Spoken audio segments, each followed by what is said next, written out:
A gdje su mi oni drugi? Gdje su mi tata oni drugi? Ne znam.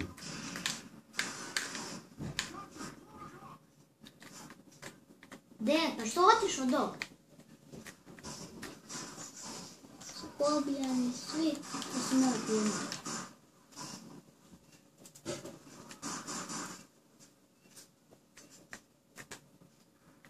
Eno ga. Evo ga.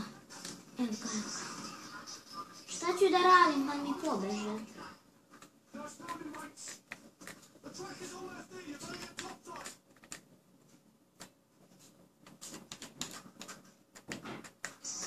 A što su podigli ruke? Neprijatelji. A? Ispustili ovako i podigli ruke. Predaju se. A kako sam pronašao još? Udari ga u glavu. Joj, izvini. Šta uradi? Ubije prijatelja. Jel? A šta bi? Jel vidiš ti da sam ubio njega?